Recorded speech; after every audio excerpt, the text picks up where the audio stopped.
And that's and he's one of the things that he's a narcissistic sociopath. That's the thing. Everyone has to kind of a presidential Twitter takedown, if that's what you want to call it. The president called Conway a total loser. And what does he do? He acts like a jerk right in front of the jury. He shows disrespect for the jury. To question the president's mental health, in part to avoid a conflict with his wife, quote, "It is so maddening to watch." Why hasn't Melania said a word? George Conway says Trump is a fascist and a convicted criminal, but Melania is nowhere to be found. Is her silence just loyalty, or does it reveal a deeper truth about their marriage and this chaotic fallout? Stay tuned to uncover what might really be going on behind the scenes. Before we move on, I'd like to ask you a small favor. If you appreciate this content, please take a second to like this video and subscribe to the channel.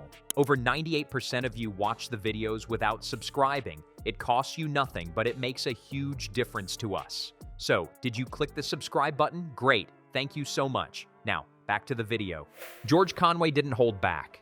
In a live interview that instantly became major news, he described Donald Trump as lawless, corrupt, and for good measure, a textbook narcissist. George Conway, the husband to the president's counselor, Kellyanne Conway, found himself on the receiving end. It showed that this could be normal. It's normal to hold somebody to account.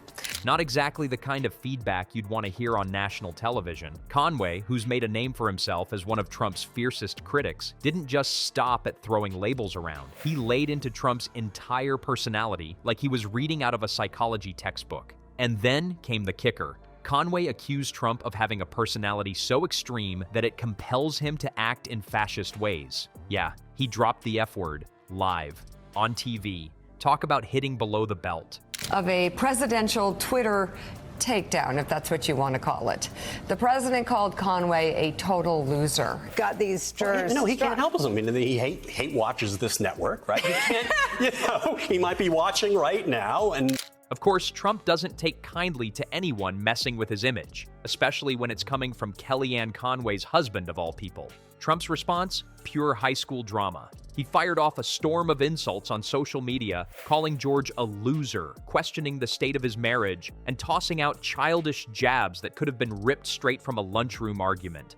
If Mean Girls had a middle-aged political spin-off, this would be it. George Conway diagnoses temper tantrums, and Trump tweets through the heartbreak. The president turned down Conway for a job at the Justice Department, and that Trump doesn't even know him. That's pretty good. 2 lies in 1 sentence. And we'd probably be throwing something at the television. I don't know.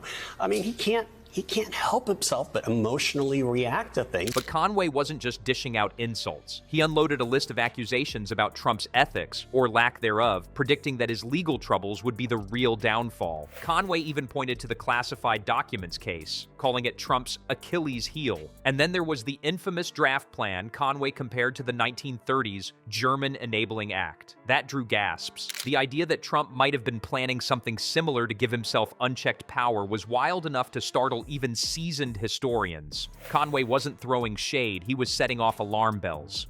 It's funny though, while Conway plays armchair psychologist and legal watchdog, Access Hollywood tape gets in, and there's no surprise in there about the Access Hollywood tapes, and that's and he's one of the things that he's a narcissistic sociopath. That's the thing. Everyone has to kind of he's going to be told. It would be absolutely insane for any lawyer to give him the advice to testify in his own defense. Trump continues proving something George said, that he cares about attacks on his ego more than anything else.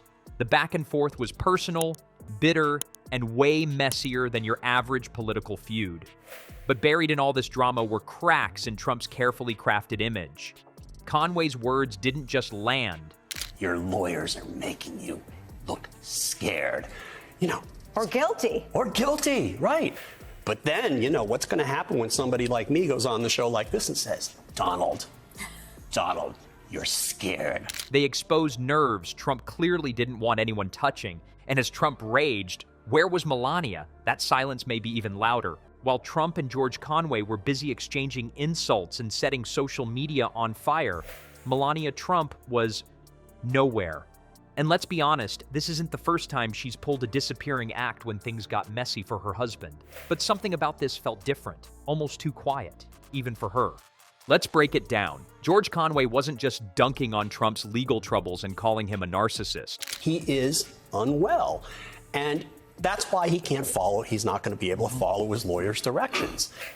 You have an interesting perspective on how thin-skinned Donald Trump is. Your tweets drove him. You cannot normalize him. You cannot treat him like a normal human being because he's not. He threw in allegations about Trump's secret affairs and took aim at his entire moral character. That kind of bombshell doesn't just come for Trump's reputation. It drags the whole family into the mud. And yet, as Kellyanne Conway strapped on her metaphorical armor to defend Donald, Melania chose absolute silence. Not a word, not a statement, not even one of those frosty photo ops where she stands next to him like she's waiting for a bus. The optics here, awkward with a capital A. It didn't take long for people to start reading between the lines. Some think Melania's absence is a quiet show of loyalty, signaling that she won't betray her husband in public no matter what's said. To question the president's mental health, in part to avoid a conflict with his wife. Quote, it is so maddening to watch. Others suggest she's distancing herself to avoid being lumped into his controversies, because let's face it, defending Trump against claims like fascist behavior isn't everybody's idea of a good time. And then there's the exhaustion angle. After years of scandals, lawsuits, criminal indictments, and let's not forget that Access Hollywood tape, maybe she's just checked out. Can you blame her? Imagine this. Melania sitting in a room draped in gold, scrolling through Twitter. She sees George Conway calling her husband corrupt and a lawless threat. Meanwhile, Trump's blasting out tweets about George being a loser. That's why, he played right into the plaintiff's hands in the E. Jean Carroll case. They're trying to show basically he's a jerk. And, the fact of the matter is he's saying, oh, none of this ever happened. Well, okay, where's your testimony? And what does he do? He acts like a jerk right in front of the jury. He shows disrespect for the jury. Does she grab her coat and show up for a show of unity? Or does she, as usual, decide to ride this storm out in silence? Let's just say nobody's shocked she went with option 2. Interestingly, experts say this could be her smartest move. By staying quiet, she avoids being dragged deeper into the Conway-Trump feud. But silence can say a lot too. Is it loyalty, or is it her own subtle rebellion? Either way, she's got people talking. George Conway didn't just criticize Trump, he sounded the alarm. I think the documents case is the one that's going to kill him, he said, underlining the weight of Trump's legal troubles. But the drama here isn't just about classified papers or ego-fueled tweets. It's about chaos, the kind that seeps into institutions, marriages, and public trust. And Melania's silence? It echoes louder than Trump's all-caps tirades. So, what do we learn from this? The lines between family feuds, political accountability, and personal ethics have never been blurrier. In the world of Trump, one truth stays constant: the chaos never stops.